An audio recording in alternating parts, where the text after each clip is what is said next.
Hola amigas, hola amigos, bienvenidos a un programa más de la Mesa Redonda. Gracias por estar con nosotros hoy, viernes 22 de noviembre del año 2019. Vamos a conversar con el doctor Lombardo Martínez Cabezas y con el licenciado Marco Aurelio Peña. El tema de hoy, dos modelos en crisis, nos referimos marcadamente a los dos modelos que están en pugna, sobre todo en América Latina, donde ha quedado evidenciado. Tenemos por un lado movilizaciones en Chile desde la semana pasada, antepasada, la pasada, y movilizaciones fuertes de la población en Colombia. Además que tenemos un proceso de sacudidas, ¿verdad?, de rebeliones en Nicaragua, en Bolivia, de resistencia en Venezuela. Eh, Todo hace indicar que en efecto hay dos modelos en crisis y eso es lo que precisamente hoy vamos a conversar con estos dos ilustres invitados. Bienvenido Lombardo, gracias por estar aquí. Bienvenido Marco Aurelio. Gracias, Sergio. Bueno, esos dos modelos en crisis podríamos asignarlos entre el modelo marxista del siglo XXI y el modelo liberal o neoliberal que se ha venido criticando por estos gobiernos marxistas. ¿Quién arranca? Tener Marco Aurelio. Muy bien, yo quiero empezar diciendo, Sergio, de que yo no le llamaría modelo a lo que se ha tratado de implementar en América Latina. Yo le llamaría una narrativa política, un discurso político que se logró masificar en la región y que en la práctica se aplica como un conjunto de o un comportamiento político partidario para la toma y la conservación del poder de parte de las agrupaciones político-partidarias que se confesaron como simpatizantes o adeptas del socialismo del siglo XXI.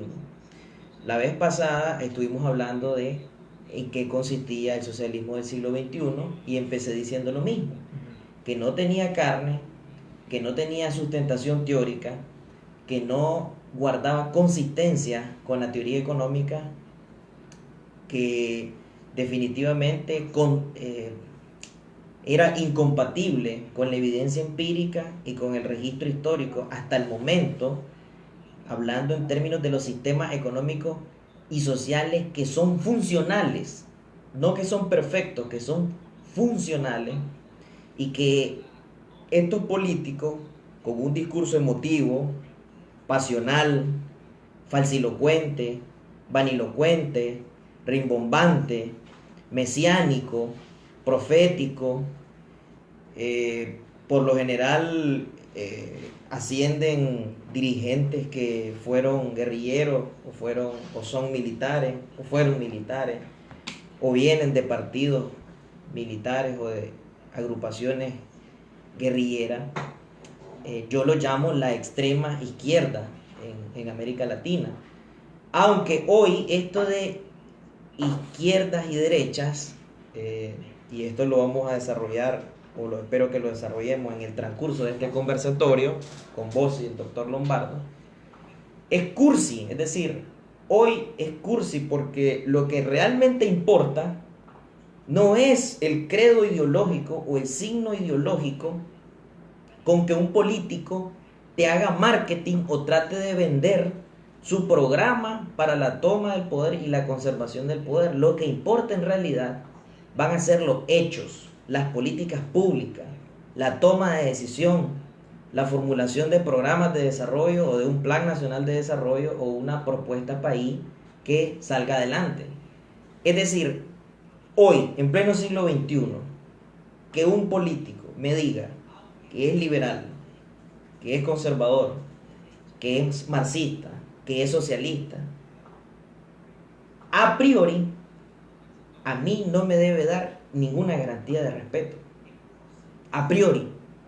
Más bien a posteriori, cuando ya lo vemos en el terreno, cómo se desenvuelve. Porque, por ejemplo, esta gente, los socialistas del siglo XXI, parten de una falacia. Y esa falacia es la superioridad moral que ellos, que se creen salvadores del mundo, porque van a transformar el sistema, y hago énfasis en las comillas, porque van a transformar el sistema, creen que son superiores al resto, a los demócratas cristianos, a los liberales, a los conservadores, a los socialdemócratas. Creen, o sea, en realidad creen en una superioridad moral que es falsa, no tienen ninguna manera de demostrarlo, pero sí es demostrablemente porque es falsa. Podemos demostrar con contundencia y con categoría por qué su superioridad moral es una falacia. E inclusive yo me atrevo a decir que esta gente, ¿verdad? Esta gente que asciende al poder a través de un discurso populista, prometiendo el Edén en la tierra, prometiendo la segunda venida de Jesucristo para los cristianos, esta gente, si tomaran el poder en los países altamente desarrollados, los llevan a la ruina. Entonces, basándonos en esto, lo que yo quiero empezar diciendo es que no se trata de un modelo, porque los modelos dentro de las ciencias sociales, Sergio, son propuestas para el crecimiento y el desarrollo económico de los países en el corto, mediano y largo plazo, integrando una serie de factores políticos, sociales, económicos, ambientales, humanos. Entonces, más bien lo que tenemos en contienda son discursos y narrativas políticas que en América Latina lamentablemente pasamos de extremos, de una extrema izquierda que es herencia actualmente del castrochavismo. No se avisora o no se destaca una nueva izquierda, ¿verdad?, con nuevos planteamientos, o si la existe, pues todavía no han logrado tomar el poder. Y por otro lado, una extrema derecha que en muchos casos se dicen que son liberales, doctor, pero que en realidad son conservadores disfrazados y que todavía huelen a oro, incienso y mirra, todavía se les nota el providencialismo, todavía se les nota la cultura política de provincia y todavía se comportan como clases feudales o clases propias de la estratificación social de la sociedad colonial y del antiguo régimen. Doctor. Mira, Sergio, yo creo que América Latina tiene una limitación histórica para mí. Para mí la Ilustración y el triunfo del enciclopedismo fue clave para el nacimiento del Estado moderno.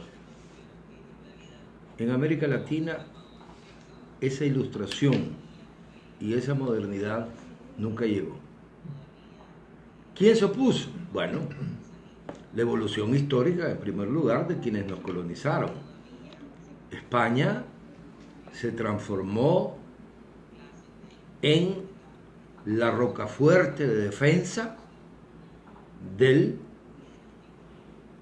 sectarismo religioso en contra del heterodoxismo religioso que venía de los países del norte. Y ese modelo fue implantado en América y existe todavía. Y lo estamos viviendo en los eventos de Bolivia. Lo estamos viviendo. Eso ha obligado a América Latina a proceder por acumulación. Ha tomado ideas políticas, ideas económicas, ideas sociales que tenían valor en otros contextos, pero que no eran el producto de la evolución. En el programa anterior te señalaba yo que lo que tenían que hacer estos nuestros revolucionarios es darle continuidad a la obra de José Santos Zelaya. No hay donde perderse. Y te decía en ese programa que Sandino había recogido la bandera de Zelaya y de Celedón como símbolos de la defensa de la soberanía nacional para luchar contra la potencia extranjera que nos había ocupado. Pero en ningún lugar, en ningún momento Sandino dijo que aquí había que implementar la lucha de clase y el desmantelamiento de una burguesía para crear el hombre nuevo y la nueva sociedad. Eso nunca lo he oído, hijo. Sandino se fue a las montañas porque hubo una ruptura constitucional, el golpe de Estado que se da, que desmantela el gobierno de liberales y conservadores con la cabeza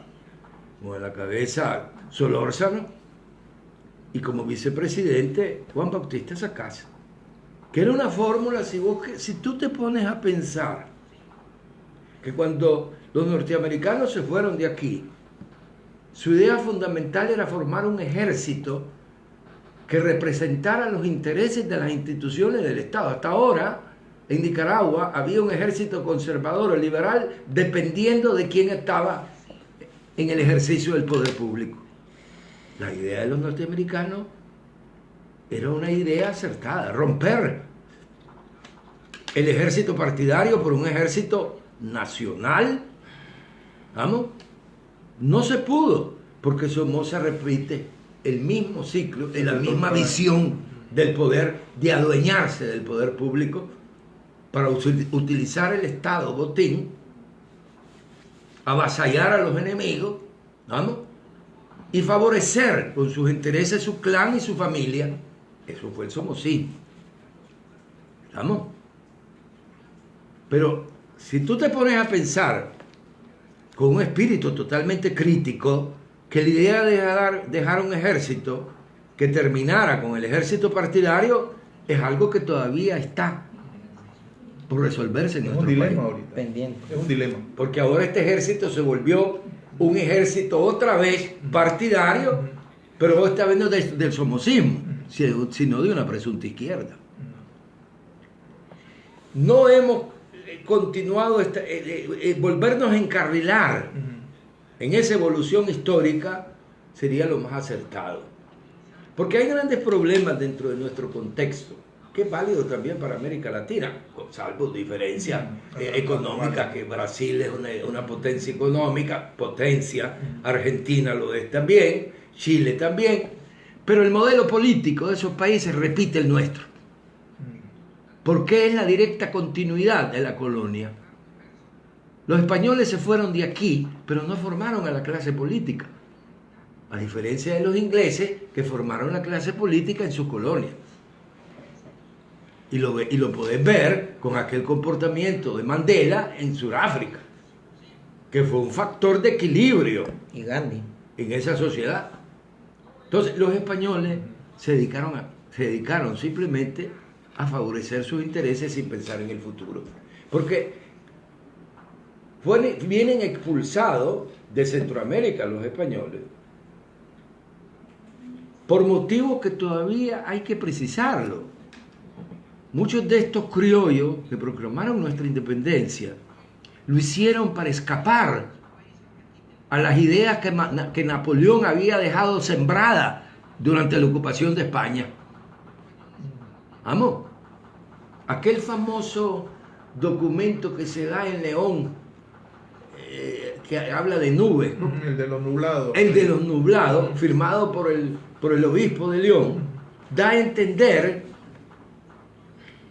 que tenemos que volver más tarde al recinto de los españoles, cuando las nubes de Napoleón, con las ideas de la Ilustración y del fin de la monarquía absoluta en España, vuelvan otra vez a clarificarse. Esa es la idea de ese documento. Ok, Marco Aurelio nos ha dicho que esto no es un modelo, ¿verdad? Que eso es sencillamente un Yo lo hago por razones académicas. Vos, por razones académicas, estás diciendo que en efecto hay un modelo, ¿verdad? Que es todavía el resabio, ¿verdad? De esta, digamos, resabio histórico de los españoles, ¿verdad? Que todavía no nos hemos sacudido porque sencillamente no hubo ilustración en América Es decir, Latina. no se crearon las fundamentaciones del Estado moderno. Okay. ¿Esto se va a seguir repitiendo o qué condiciones son necesarias para hacer una ruptura, digamos, sincrónica? Es decir, romper con esta repetición cíclica, ¿verdad? De este resabio que tenemos. Yo tengo un ensayo, Sergio, y ahí me disculpan que me haga publicidad, pero es propio mencionarlo por lo que acabas de preguntar. Se llama El resurgimiento de la filosofía. Y entonces en ese ensayo yo hago énfasis en 3 momentos históricos, donde la filosofía se vuelve un movimiento sociocultural de alto impacto.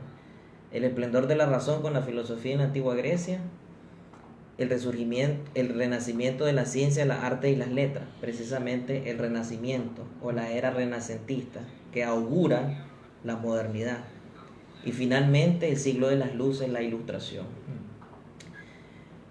Luego abordo algo sobre la razón en la época contemporánea y concluyo en torno a una filosofía en América Latina. En otras palabras, para que haya un antes y un después en América Latina, tiene que haber sí o sí una revolución, no en el sentido militar, sino en el sentido de innovación, inventiva, implosión en la educación,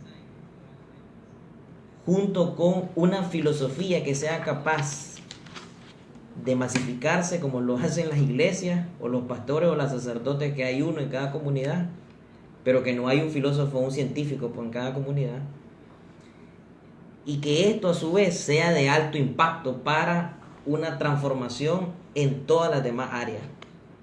Es decir, el nivel, tiene que haber un salto cualitativo en la educación, en la cultura, en los hábitos de lectura, para que luego esto impacte en todas las áreas. Esa es mi tesis, ¿verdad? ¿Por qué?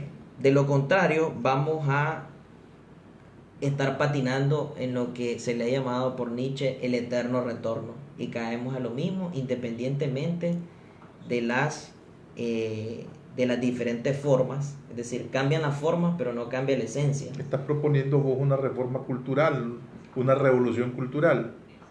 Suena muy maoísta eso. Sí, pues suena muy maoísta, pero esa reforma cultural, que es la forma, es decir, todo el quehacer de la humanidad, y uno de ellos es la educación, solamente se puede hacer desde el poder. No existe otra forma. ¿Cómo no? Claro que sí, también se puede hacer desde la misma sociedad, porque recordá que en la tesis marxista, que yo creo que es muy aproximada, lo que es la política es parte de la superestructura, de una estructura y una infraestructura, es decir, está en un plano superior, porque el ser humano, antes de pensar, hacer ciencia, arte y religión, necesita comer, beber, tener un techo, vestirse y satisfacer necesidades materiales. Es decir, es una ley, la ley del trabajo, para ganarte tu subsistencia. Y para trabajar, vos tenés que cualificarte, tenés que prepararte, tenés que educarte, tenés que leer para después desenvolverte como individuo. Entonces, no necesariamente solo desde el poder, es decir, esa es una visión muy maquiavélica de este asunto, es decir, muy estrictamente política. También podemos verlo en un sentido lato, en lato sensu, es decir, viéndolo desde la sociedad.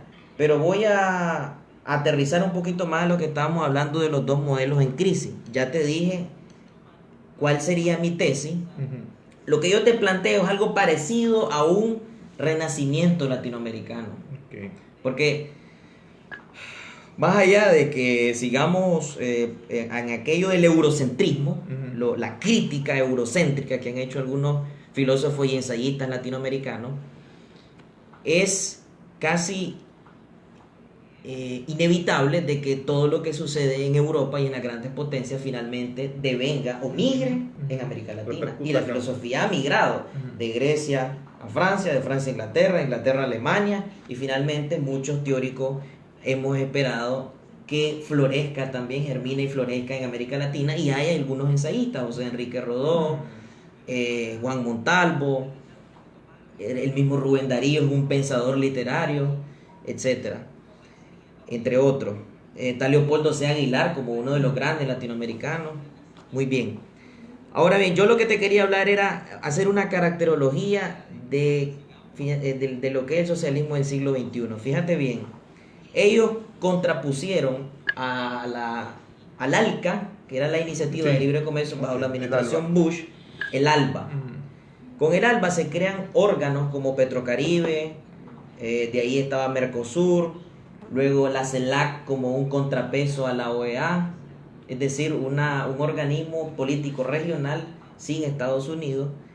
Y del ALBA también quieren implementar el SUCRE, Sistema Único de Compensación Regional, para establecer una moneda y hacer transacciones intrarregional, pero con esa moneda sin utilizar el dólar. Esa moneda va a ser el SUCRE.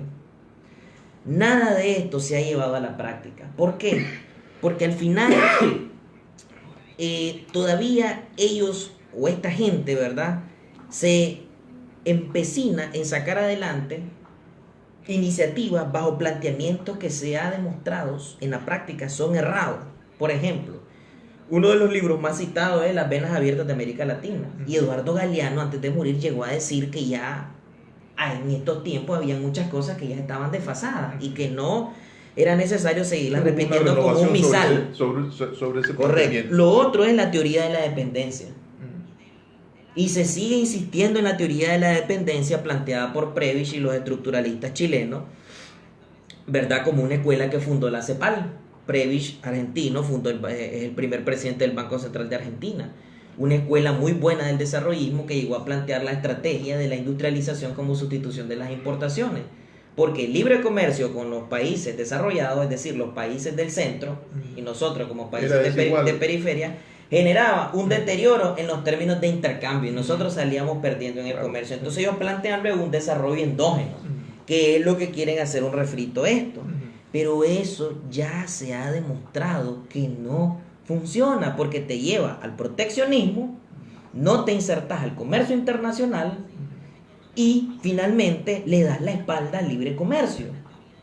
Y es un principio que el libre comercio sí te genera bienestar, cuidando obviamente de las distorsiones que puedan haber cuando vos te lanzás al comercio multilateral sin hacer las reformas internas respectivas, es decir, Estado de Derecho, instituciones democráticas, instituciones económicas, un sector exportador robusto, etc. Entonces, ellos se entronizan bajo este tipo de teorías, bajo el supuesto de que luego del sistema actual viene algo que se llama socialismo, que al final es un sistema que lo querés implementar a la fuerza, con amenazas, con violencia, con un régimen de partido único y con un discurso contra lo que ellos llaman neoliberalismo y contra el capitalismo que hoy le llaman salvaje, repitiendo lo que dijo el Papa hace unos años, creo que fue Juan Pablo II, el capitalismo salvaje o el capitalismo globalizado. Pero aquí yo quiero dejar algo sobre lo cual vamos a desarrollar luego sobre liberalismo y neoliberalismo. En realidad, sistema capitalista es un término peyorativo utilizado primero en el siglo XIX por los detractores del sistema de libre comercio. Adam Smith, el padre del liberalismo económico, nunca dijo: este sistema que yo propongo o que yo estoy racionalizando se va a llamar sistema capitalista, porque la crítica parte de que se le da preponderancia al capital y no al ser humano como el principal factor de producción. Pero en realidad los teóricos del liberalismo le llamaban sistema de libre comercio y hoy con más academia llamado sistema mixto, porque participa el Estado, de libre empresa o economía de mercado y libre competencia. Ese es el modelo.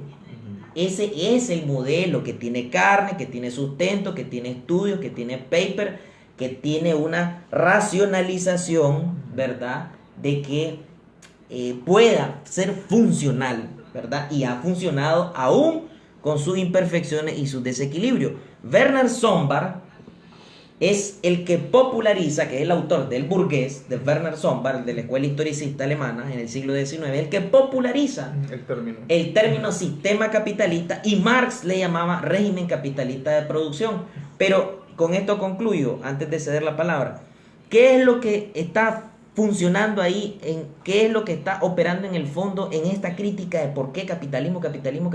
Lo que se le critica en ese momento es ser un régimen de explotación de una clase sobre la otra que te va ampliando la brecha de clase. Unos se enriquecen y otros se empobrecen. Pero ojo, ningún economista liberal propuso eso. El régimen capitalista, en mi tesis, vendría a ser una aberración de un sistema de libre empresa y de libre emprendimiento en el que cada individuo salga adelante con su propio conocimiento, con sus propias competencias, con sus propias capacidades, con su educación, busque su propia felicidad, busque su propio bienestar y no dependa, en la medida de lo posible, de este concepto abstracto y de este aparato de poder, llámese Estado, que en realidad es un conjunto de políticos tomando decisiones por nosotros. Leobardo, todo este marco teórico, ¿verdad?, que ustedes dos han venido planteando, ¿cómo se traduce en una movilización de millones y millones de seres humanos ahora mismo en Colombia, en Chile y en los países, ¿verdad?, que pertenecían al ALBA? Pues estamos hablando concretamente en Nicaragua, donde todo el mundo habla de que el modelo aquí fracasó, y el modelo de Venezuela y de Bolivia, pues. Mira, yo creo que el problema fundamental, esta es una sociedad poco teorizada. No hay teoría política aquí. Alejandro Serrano ha hecho un esfuerzo y un tentativo muy loable. Y también aquel joven, que no lo oigo más, que creo que enseña en una universidad en Canadá, Andrés Pérez Baltodano escribió un libro de historia que se aparta totalmente de los cánones de historia que nos obligaban a aprender en la escuela. Y nos señala cuáles han sido los obstáculos históricos que hemos tenido para alcanzar una sociedad que se encamine hacia la felicidad de sus ciudadanos. Porque en los tiempos que vivimos, Sergio, hay que plantearse que China y Rusia hoy son dos países que están en el camino del progreso, acumulando bienes que distribuyen con sus ciudadanos. Que en China manden un régimen comunista con una economía libre de mercado, bueno, esos son asuntos de ellos. Que en Rusia es una economía también de mercado. Yo estuve en San Petersburgo, que es una ciudad turística como lo es el Vaticano, como lo es Roma, como lo es París. Somos nosotros que no logramos encontrar el camino, porque no nos olvidamos que el Estado que nace con la Revolución Francesa y que da origen al hombre soberano, no es hoy el hombre soberano, ha evolucionado también. Hay necesidades que se han acumulado en el devenir y que esperan una respuesta en la acción política. No es acumulando modelos que la práctica ha demostrado que no son eficientes. Pueden servir porque la inteligencia de una sociedad y del individuo se mide a la luz del uso que hagan de las experiencias pasadas. Vamos. Que eso no sucede. No sucede. Ve el fenómeno que te señalé. Régimen político destruye que cuando el señor Stimson se fue de Nicaragua y deja la matriz de un ejército apolítico, vamos, no se da porque cae en manos de Somoza, como en Santo Domingo cayó en manos de Trujillo y en Cuba cayó en manos de Batista. Tanto para darte algunos ejemplos, para decirte que la matriz política social es la misma de estos países. Entonces, cuando Stimson se va a Nicaragua, pensando que ya deja un ejército apolítico, vea, hoy tenemos un ejército político de otra manufactura. Entonces, de otra familia. El fenómeno es cultural. Entonces hay que romper ese modelo. Yo decía hace mucho tiempo, hagamos leer a todos en este país La patria del criollo, del profesor Martínez Peláez. Peláez, sí, el guatemalteco. Excelente libro, donde explica en forma sociológica y antropológica el origen de las clases sociales en Centroamérica. Ese debería ser un texto de las escuelas nuestras. Aquí te estás adelantando a la siguiente pregunta. No, es que te quiero señalar ¿Por qué tenemos que estar en crisis de modelo? Porque no tenemos uno propio. A eso iba. ¿Estamos? De hecho, yo quiero acotar de que no son modelos, en todo caso No, son antimodelos. Bueno, que los modelos estoy de ejemplares. acuerdo. No, por eso, los modelos el ejemplar. Por razones son muy económicas, por académicos, razones ¿verdad? académicas. Son antimodelos. Ok, de acuerdo. Usemos el término modelo. Ok. ¿Estamos? Sí. Esta sociedad nuestra, Al menos dos ideas, pues neoliberalismo versus socialismo populista del siglo XXI. ¿cuándo nace ¿por qué el modelo del neoliberalismo está en crisis? Está en crisis simplemente por un hecho que hemos notado en los últimos tiempos. Que el desarrollo no se está dando en el área del desarrollo industrial, sino es en el desarrollo de los servicios. ¿Estamos? Los economistas afirman que el Producto Interno Bruto global actualmente existente es 6 veces inferior. Estamos hablando de una economía globalizada. Es 6 veces inferior a la cantidad de dinero en efectivo que han acumulado los bancos, estas potencias financieras. Entonces, se encuentran ahorita donde echar a andar estos capitales para que se reproduzcan. Y la única área que han visualizado es la privatización de los servicios. Que el modelo de Chile lo presentan como el capóstepe. Sí, un paradigma, pues, El ¿verdad? paradigma, Seguir, capóstepe, ¿verdad? me viene la Sí, palabra. sí. El paradigma. ¿Estamos? Del avance. Pero ellos mismos lo saben que están en crisis. Bueno, Porque se habla la- mucho del porque enemigo número uno. Porque la privatizar corrupción y los la servicios inequidad. de salud, los servicios de educación, los deportes, en África no lo puedes hacer.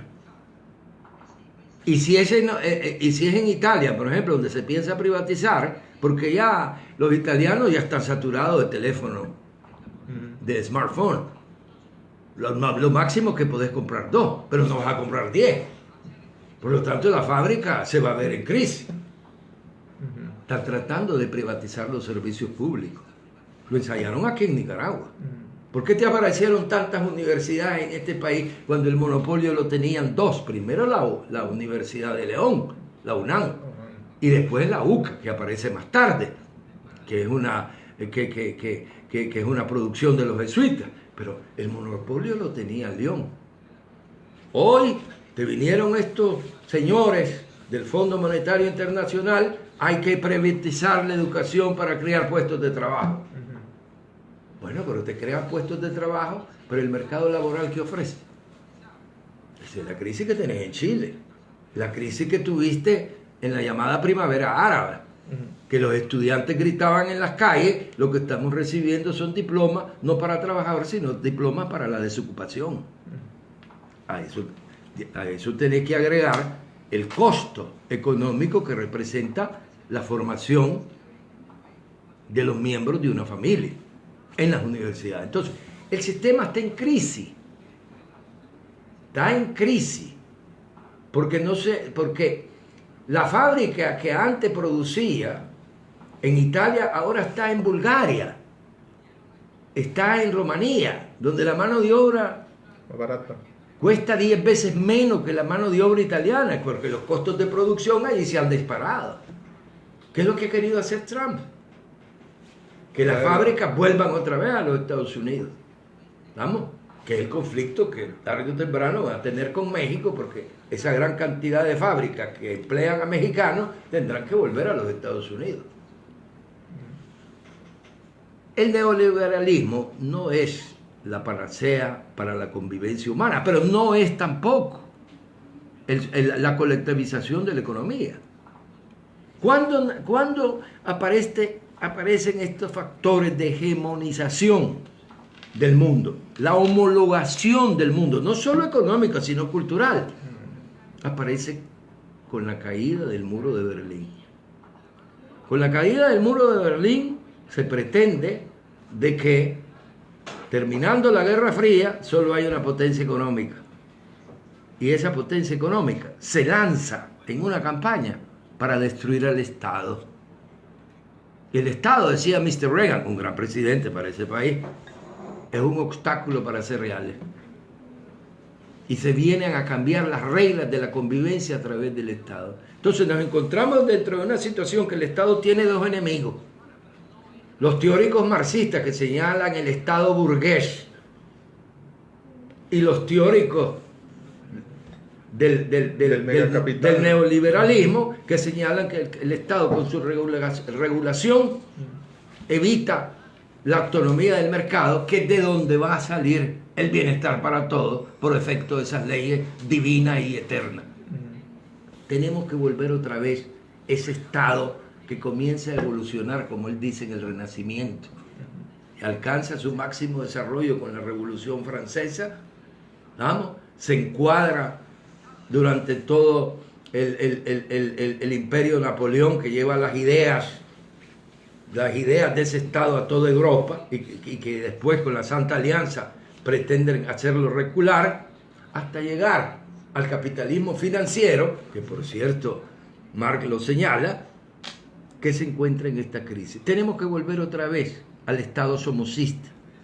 En el somocismo se convivía, el Estado convivía con la iniciativa privada perfectamente. ¿Estamos? ¿Dónde han aparecido los ricos en Nicaragua? Si tú haces un análisis, ¿dónde han aparecido los ricos? La privatización de los bienes del Estado. Ahí han aparecido los ricos. La privatización de los servicios de electricidad, la privatización de los servicios de comunicación, que eran empresas rentables para el Estado, es lo que ha creado los neorricos en Nicaragua. Y la corrupción. Y ya no digamos los neorricos que se han creado alrededor de esa gran cantidad de universidades que se han formado. Y, naturalmente, la gran falla de esta revolución, ¿sabes cuál ha sido? La falta de una reforma agraria tecnificada. Porque la riqueza de este país, para mí, está en el campo. Y el campesino en este país, después de 40 años de oír obreros y campesinos al poder en una retórica insolente y necia, es que el campesino todavía continúa siendo un ciudadano de tercera clase en este país. Y sin embargo, la riqueza del país, ahí es donde tenemos que nosotros puntualizar, volver otra vez a la institucionalidad que se ha perdido, volver otra vez a la división del Estado, como la señaló Montesquieu, que era la única manera para desmantelar el poder absoluto. Es la división del Estado, ¿no? En poderes. Volver a ese modelo. Refundar la nación, refundar la república, restaurar como la decía república. Pedro Joaquín. Porque también en el conservatismo nuestro hay ideas. Lombardo, discúlpame, Marco Aurelio, ¿cómo logramos los nicaragüenses en particular cerrar esa brecha histórica? Ya lo que fue. No podemos. Estos debates contribuyen. Correcto, pues, pero la clase política, ¿verdad? Los tomadores de decisión, la burguesía financiera, ellos están empecinados en los viejos modelos que les han sido rentables, ¿verdad? Han sido procesos exitosos. Eso implica una reestructuración integral. Yo quiero intervenir ahí en lo siguiente. Okay. Permítame intervenir en lo siguiente. Ok, adelante.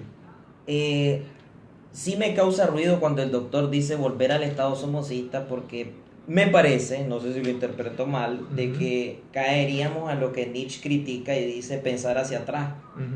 Pensar como el cangrejo. No, ya lo explicó. Pero bien, está bien. Pero no, yo no he hecho la apología del somocismo. Ok.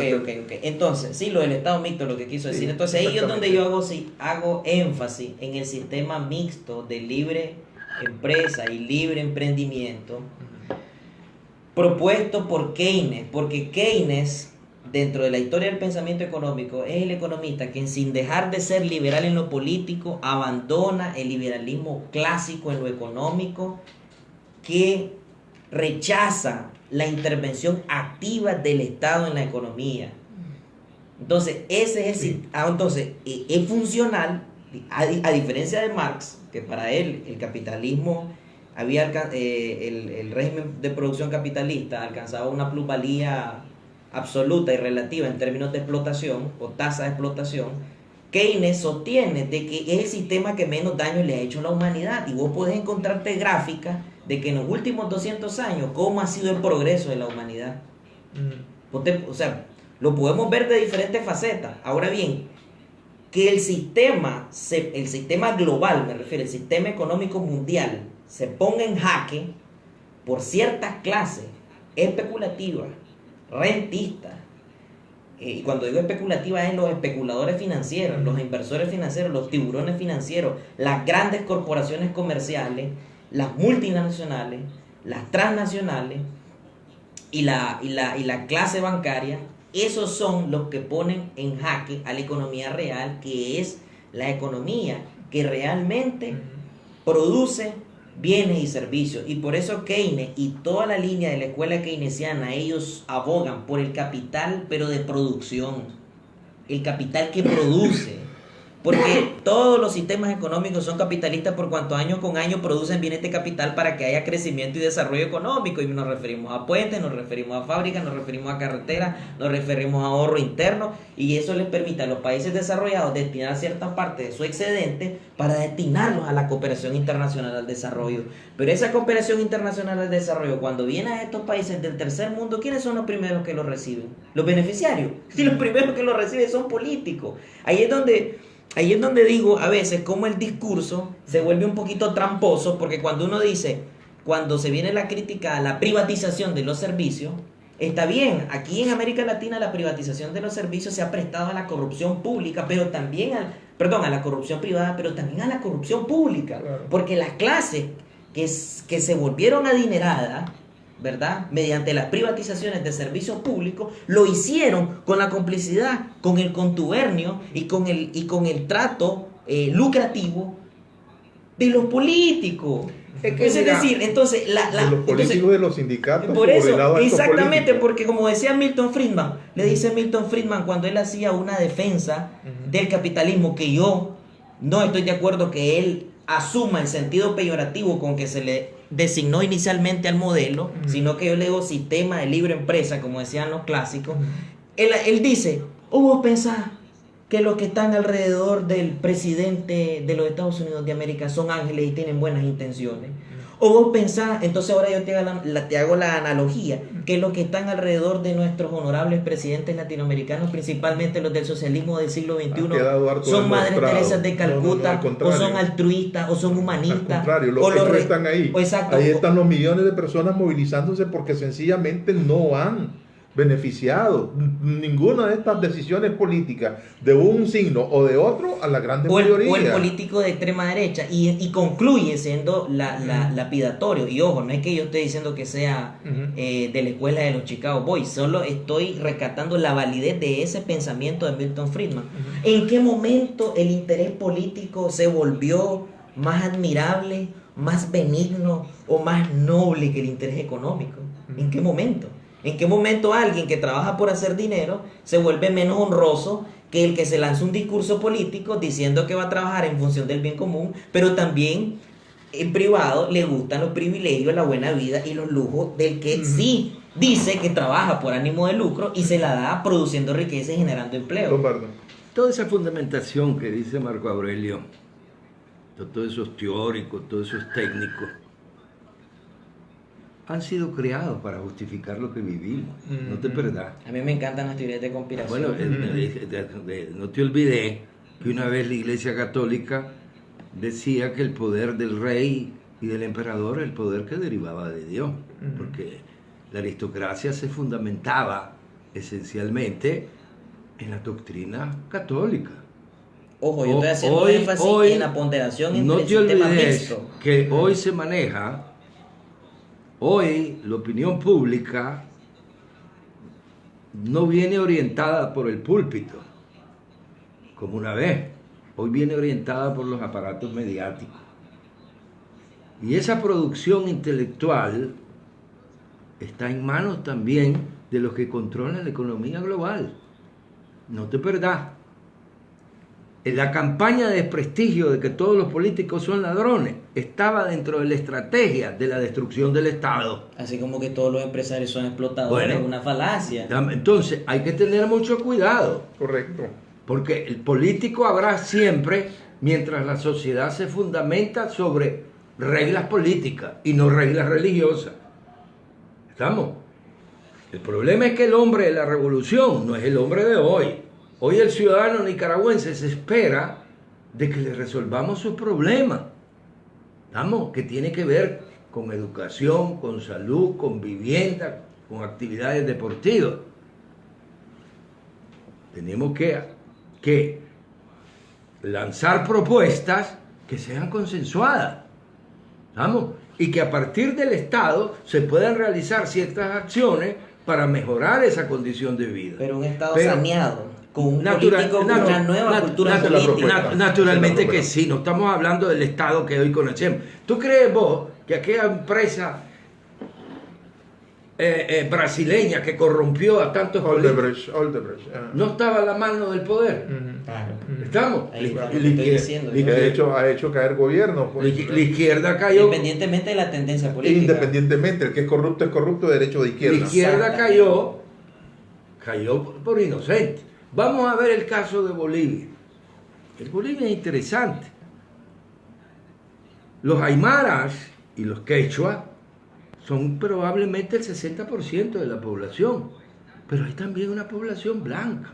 Sí. Una población blanca de origen europea que también tienen derecho a la participación política. Claro. Yo me imagino que Morales quiso sustituir a la tradición religiosa cristiana por ritos quechuas y ritos aymara, que no es esa la función del Estado. Porque es laico. Porque el Estado tiene que liberarse totalmente de cualquier contaminación religiosa, que porque cualquiera que sea la religión se fundamenta sobre elementos que carecen de una comprobación empírica, mientras el Estado tiene que enfrentarse en realidades cotidianas. Hubo un símbolo de eso, que fue el retorno de la Biblia al Palacio Presidencial. Es que ahí tenemos un problema que hay que analizarlo, lo que está viviendo Bolivia. El formato de golpe de Estado que se da en Bolivia, que se asemeja al que vivió Honduras, es el formato que ha sido confeccionado para contrarrestar el formato populista de reelección permanente a través de la manipulación de los consejos supremos electorales. Ya lo sabemos porque lo hemos vivido aquí. Hartamente. ¿Estamos claros? Ya lo sabemos. Y es probable que Morales lo haya también practicado. Entonces, no podés absolutamente excluir un 40% de la población. Es válido. ¿Vale? Es válido. Tratando de imponer símbolos de la nueva mayoría, como por ejemplo el huipila, ¿cómo se llama? La bandera de los el huaypala, huipala era la huipala, la bandera de los aymara, como el sandinismo nos pretende poner la bandera del FSL. Grandes errores históricos, porque estamos hablando de que la crisis de América Latina es que no ha podido desarrollar estados incluyentes donde estén representados todos los intereses y todas las aspiraciones de esa población. Y esos intereses y todas esas aspiraciones de esa población, se van a encontrar en los procesos de votación donde la gente dirá quién quiere que lo gobierne. Muy bien. Bueno, yo creo que el tiempo se nos ha agotado. Hay muchas cosas todavía sobre el tintero. Este concepto, esta conceptualización que es bastante teórica, hay que aterrizarla con los ejemplos. Lo vamos a seguir haciendo. Espero que tengan tiempo el próximo viernes para estar en contacto con nuestros amigos seguidores. Yo les deseo, ¿verdad?, un buen fin de semana. Marco Aurelio Lombardo, gracias por haber estado acá. Yo solo quiero cerrar diciendo que creo que eso resumiría mi alocución de hoy, a pesar de ser espeso, y es de que ese anhelo de transformar o mejorar el sistema económico y social global no justifica el que le demos cancha al populismo, a la demagogia y a los maestros del engaño y de la estafa, y de que conviertan países como Chile en una economía de mercado con problemas sociales, pero funcional, en una economía arruinada, ¿verdad?, por una posible extrema izquierda con muchísimos más problemas sociales. Es válido. Es claro que naturalmente la oposición siempre se beneficia de los errores que se cometen, pero Chile también debe entrar por el camino del Estado incluyente,